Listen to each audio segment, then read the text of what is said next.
तो ये क्वेश्चन करते हैं। ये फ्रिक्शनलेस सरफेस है और इसको रिलीज किया सिस्टम को, है ना। M3 सबसे ज़्यादा है 3 किलो, फिर M2 और M1। टेंशन पूछा है और एक्सेलरेशन पूछा है। अच्छा, एक्सेलरेशन तो कॉमन ही रहेगा क्योंकि किसी भी स्ट्रिंग में स्लैक नहीं है, ठीक है। तीनों बॉडीज पे फोर्स देखते हैं क्या क्या फोर्स लग रहा है, ठीक है। तो M1 है, नीचे ग्रेविटेशनल फोर्स लग रहा है M1G, और ऊपर टेंशन लग रहा है T1, ठीक है। M2 पे क्या फोर्स लग रहा है? M2 पे चूंकि फ्रिक्शन नहीं है तो ग्रेविटी और नॉर्मल फोर्स हम नहीं भी कंसिडर करेंगे तो चलेगा कि वो एक दूसरे को कैंसिल कर रहे हैं बेसिकली, है ना। ये चलिए मैं लिख ही देता हूँ, M2G और नॉर्मल फोर्स एक दूसरे को कैंसिल कर रहे हैं, मतलब बराबर हैं।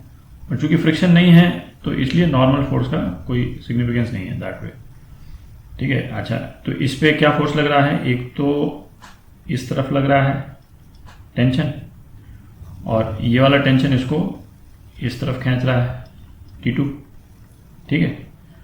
और M3 इस पे क्या फोर्स लग रहे हैं?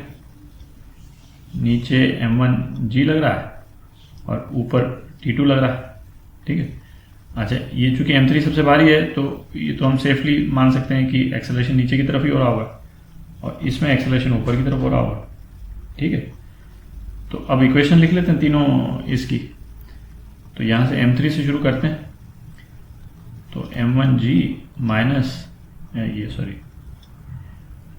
M3G माइनस टेंशन, ये M3A के बराबर होना चाहिए, ठीक है। अच्छा, इसका M2 का T2 माइनस T1, ये M2A के बराबर होना चाहिए। और T1 माइनस M1G, ये M1A के बराबर होना चाहिए। एक्सेलरेशन ऊपर की तरफ है तो T1 माइनस M2G M1A के बराबर होना चाहिए। तो ये तीन इक्वेशन है और तीन अननोन है, लेकिन ये अननोन कौन कौन से हैं अपने? एक T2 अननोन है, एक T1 अननोन है, एक एक्सेलरेशन अननोन है। तो ये आप निकाल सकते हैं, करते हैं चलिए। लेकिन M3G तो ये हो गया। तो पहला वाला इक्वेशन जो है, मैं दोबारा लिख रहा हूँ, पहला वाला equation 30 minus T2 is equal to 3A।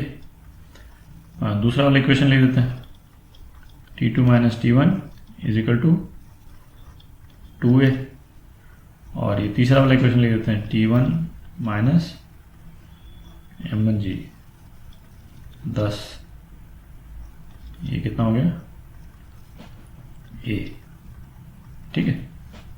तो एलिमिनेट करते हैं T1 इसको। तो तीनों को यदि हम ऐड कर दें तो T1 और T2 तो एलिमिनेट ही हो जाएंगे, तीनों इक्वेशन को ऐड कर दीजिए, ठीक है। तो ये कितना आ गया? 30 माइनस 10, ये हो जाएगा आपका 6A के बराबर। तो एक्सेलरेशन कितना हो गया? 20/6 10/3 मीटर पर सेकेंड स्क्वायर, ठीक है। तो अब आप T1 T2 निकाल लीजिए, है ना। इन इक्वेशंस में डाल के T1 T2 निकाल लीजिए।